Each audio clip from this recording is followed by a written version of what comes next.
Assalamualaikum warahmatullahi wabarakatuh. Di sini saya akan menjawab pertanyaan nomor 1, yaitu sebutkan 3 perkembangan sistem informasi dan berikan contohnya.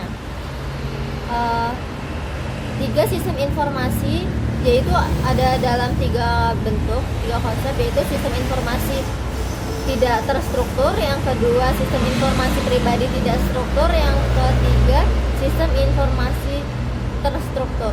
Di era pandemi seperti ini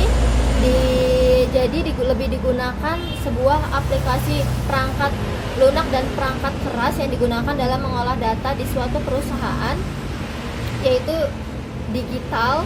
Yang pertama, seperti contohnya ada aplikasi yang bernamakan Fuse.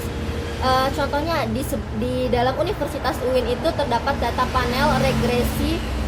Pengolahan data mahasiswa itu menggunakan data panel yang bisa diolah menggunakan aplikasi Fuse. Yang kedua, ada aplikasi yang bernamakan Mayap, yaitu aplikasi keuangan yang digunakan dalam memperhitungkan lebih jernih yang kita dapat laba atau rugi. Ada juga aplikasi Ekios, itu juga sebuah software yang digunakan dalam metode statistik dalam menggunakan mengolah data suatu organisasi atau perusahaan. Pertanyaan kedua yaitu sebutkan 3 bentuk keamanan yang digunakan dalam suatu organisasi. Jadi dalam sebuah organisasi itu membutuhkan sebuah keamanan untuk menjaga data-data dari sistem serangan, diretas, atau berbagai macam lainnya yang menyebabkan perusahaan itu bisa hancur. Jadi sistem keamanan yang digunakan ini seperti contohnya yaitu physical security. Ini digunakan untuk mengurangi atau mencegah terhadap gangguan operasi pelayanan dalam sebuah software tersebut. Aplikasi selanjutnya yaitu ada ComSys. Ini communication security, bertujuan untuk mengamankan sistem komunikasi beserta isinya. Yang ketiga ada computer security. Ini digunakan untuk mencegah mendeteksi serangan masuk atau akibat yang tidak diperkenankan tapi tetap ingin menerobos dan memasuki mengolah data tersebut.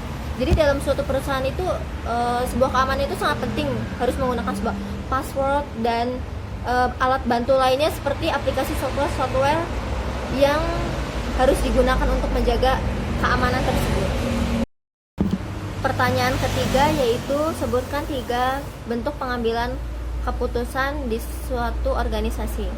Jadi pengambilan keputusan ini sangat penting dalam proses pengolahan sebuah perusahaan untuk kemajuan suatu perusahaan. Faktor-faktornya itu kan dalam mengambil keputusan itu ada faktor internal, eksternal, ada ketersediaan informasi, kepribadian dan lainnya. Jenis-jenis pengambilan keputusan ini ada pengambilan keputusan terprogram dan tidak terprogram.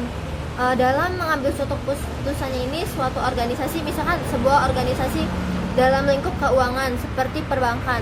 Dalam suatu perbankan itu dalam mengambil suatu keputusan itu harus terprogram karena terdapat struktur-struktur di dalam organisasi itu dan ada bagiannya tersendiri. Dalam mengambil keputusan ini harus merumuskan suatu pengambilan keputusan yang benar secara alternatif. Bagaimana? Karena dalam sebuah perusahaan itu ada sebuah pimpinan atau direktur yang melaksanakan tugasnya dan menjalankan instruksinya kepada karyawan-karyawannya harus seperti apa mengambil sebuah keputusannya. Karena dalam sebuah organisasi itu dalam mengambil keputusan itu misalkan contohnya ada dalam bentuk musyawarah mufakat, ada dalam bentuk sebuah perkumpulan tapi hanya pejabat-pejabat tingginya saja, ada juga yang keseluruhan.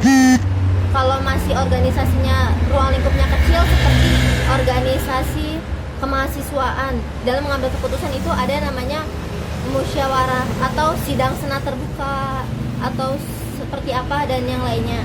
Kalau dalam ruang lingkup perusahaan itu dalam mengambil suatu keputusannya hanya di bagian-bagian ada kasubagnya, ada misalkan di UIN ada suatu pengambilan keputusan dan itu diambilnya hanya ada dekannya, ada perwakilan-perwakilan dari setiap akademiknya. Soal terakhir yaitu hambatan eksternal dan internal dalam melakukan sebuah pengolahan di suatu komputer. Faktor internalnya itu dari dalam perusahaan itu sendiri, apakah keuangannya cukup dalam melakukan misalkan dalam keamanannya kan membutuhkan biaya.